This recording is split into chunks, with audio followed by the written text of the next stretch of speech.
cage would have done it better. Yeah. Imagine this. A veteran takes the high-risk job of escorting a woman to America. Little does he know that she is host to an organism that a cult wants to harvest in order to produce a messiah. I am today's host, Nathan, and I'll be explaining 2008's Babylon AD. The movie starts with a guy waking up from sleep with a cough. He gets his gun and looks out the window. After seeing people fighting as usual, he sighs and starts preparing breakfast. The guy, whose name is Toorop, takes breakfast while watching the news on his phone. When he is done, he wears a coat and leaves his apartment. Toorop walks into a square that looks like a market and pulls one man out of a stall. He yells at the man for selling him a fake gun for $20 previously, as it almost got him killed. The man yells as Toorop takes his money back and leaves him. Toorop heads back to his apartment complex. Outside, he speaks to a seller in Russian, then buys a dead animal and a turnip. While climbing the stairs, he bumps into a boy and tells him he'll save some meat for the boy. Before he goes inside, one of his neighbors tells him that someone has come to look for him. Inside his house, Toorop cuts the animal open and starts preparing its meat with the news playing on TV. When he is done, he turns off the TV and prays. As he starts eating, the front door blows open, and a guy named Carl rushes in with many other people, pointing guns at him. Toorop kills Carl after Carl tells him that a man named Gorski ordered the raid. Toorop allows the others to take him to Gorski, and gives the kid outside the rest of the meat. In the tank that Gorski is in, he tells Toorop that he wants him to smuggle someone. Toorop refuses and says he doesn't do refugees anymore. Gorski tells him that it's an international job and that he needs a girl to be in the United States in 6 days. Toorop says he can't return to the US because of his identity, and Gorski tells him how to solve that. This is your new life. They both agree on $500,000 as the price, and Toorop agrees to do the job. Gorski tells him not to double-cross him, and Toorop says the same thing to him. Gorski drops Toorop at the rendezvous location, and a helicopter drops a car for him to get into it. He gets in, and the helicopter takes the car and flies towards its destination. Toorop wakes up the next morning with the car landing in front of a convent. He gets out of the car and sees a woman walking toward him. Our big man tries lighting his cigarette for the 60th time, and apparently, his lighter is as dead as his sense of humor. Her name is Sister Rebeka, and she tells him the 3 rules for the journey. That is rule number 1. He tells her that his only rule is not to double-cross him, or he'll leave them for dead. She goes back inside and brings the girl to the car. After Toorop tells her his name, she gets in, and they start the journey. They drive to a border city, and Toorop tells them to move quickly so they can get on the train. On their way there, he takes some clothes and gives them to her so he can change them. A group of people is watching them, and they reveal her name's Aurora. After changing, they all get into a crowd to try and get tickets for the train, and Aurora gets crowded out. She panics and runs out of the crowd. Rebeka sees her and alerts Toorop. They both run after her, and when she finally catches her, Toorop shouts at her. She tells them to get away, and before he can take her back there, a bomb explodes in the middle of the crowd. Toorop takes her through the bodies, and they board the train. Toorop tries buying seats from a couple, and Aurora comes and speaks fluent Russian to convince them. Too fluent for someone who's never left a convent, I think. They get off at a refugee camp, and before they get in, the guards at the entrance make Toorop take off all his weapons. He tells Rebeka that he's there looking for a friend, and the same people who watched them at the train station watch them again. He tells Rebeka and Aurora to stay together and goes to meet his friend, who he asks for help to smuggle the girl to the US. America. His friend agrees after he pays him some money. Just as they are about to leave, the gang of watchers stop them and offer Toorop $1 million to leave the girl alone. He thinks about it and tries running away. The fighters catch up to him and Rebeka, and they start fighting. While they are fighting, Aurora is rescued by one of the fighters in a cage, and when Toorop enters the cage to get Aurora, it turns into a fight.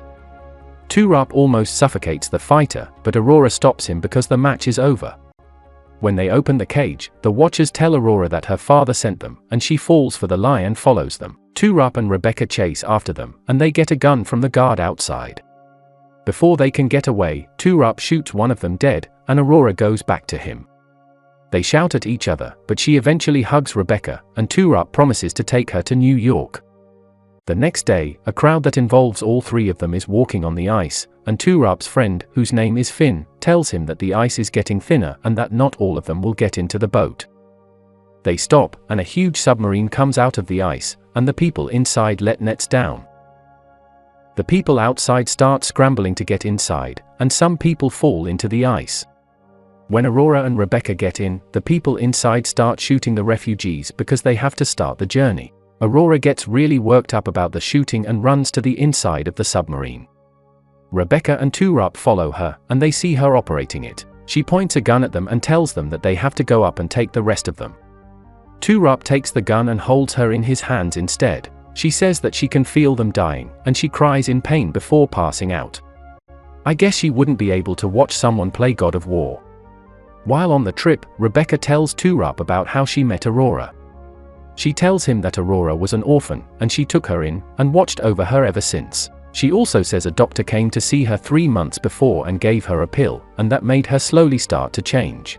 Toorop is still confused as to how she was able to operate the submarine, and Rebeka tells him she could speak 19 different languages when she was 2 years old. When Rebeka goes to get Aurora ready, Finn tells him that she just might be carrying a weapon or a virus of some sort. He also tells Toorop that she could be worth millions of dollars, if not more. Toorop says he'll kill her and burn her body if she's carrying a virus. The submarine drops them off in Alaska, and they get on their snow bikes and start their journey to the Canadian border city. They see some dead polar bears on the way, and Finn tells them that there are fighter drones that would shoot on sight. They increase their speed just as 2 drones spot them and start shooting in their direction. Aurora gets on Finn's bike, and Toorop draws the first drone's fire. He shoots it down and drives into the path of the second drone just as it is about to shoot Aurora's bike. Aurora convinces Finn to go back, and they check Toorop's injuries. Toorop has a piece of metal stuck in his back, and Aurora brings it out with her hand. Finn tries to kidnap her, but Toorop shoots him dead. They camp somewhere for the night, and Toorop thanks Aurora for saving his life. Later that night, Toorop is throwing all his bullets away, and Aurora comes to sit beside him. She tells him how she got her name, and he tells her it's a good fit. It was pretty obvious where she got her name from anyways. They are in a hotel the next morning, and Toorop is taking his bath. When the water finishes, he gets out of the bathroom and injects what Gorski tells him to before crossing the border. Aurora sees him and walks up to him. She's about to kiss him when Rebeka walks in. Rebeka tells them that the flight leaves in 2 hours, and they get ready. They head to the US, and someone tells a priestess that they have crossed the Canadian border. They get into a hotel and freshen up, and Toorop receives a call from Gorski. The doctor comes and checks Aurora and leaves, and Aurora tells him that she's pregnant with twins. Ladies and gentlemen, meet Mary's older sister. The priestess calls Toorop and tells him to bring Aurora to the limousine to complete his mission. He tells her that they are on their way out. Rebeka leaves the hotel first and is followed by Toorop and Aurora.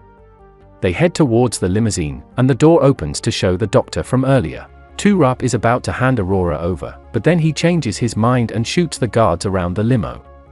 Rebeka shoots the doctor, and a free-for-all fight begins between Gorski's goons and the guards working for the Neolites, Rebeka's church.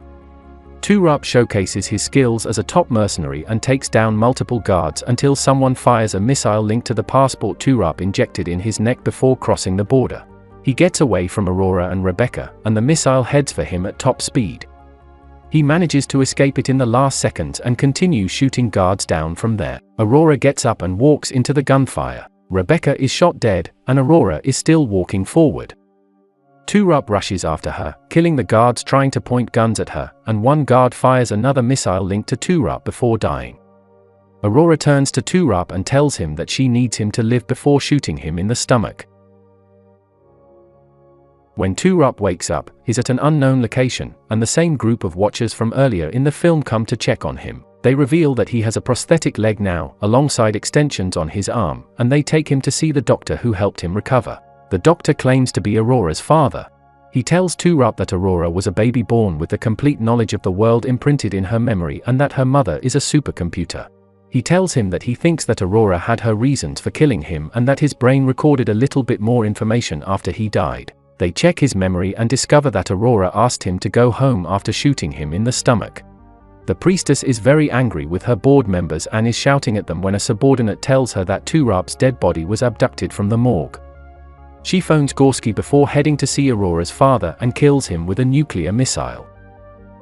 When she sees Aurora's father, she asks him where Aurora is. When he refuses to tell her, she shoots him dead.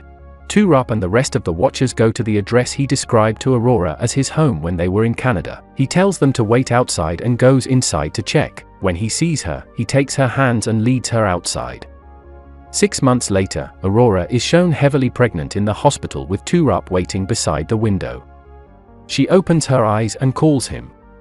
He stays beside her, and she tells him that he's now the father of her babies. He calls her by her name for the first time, and she dies right after.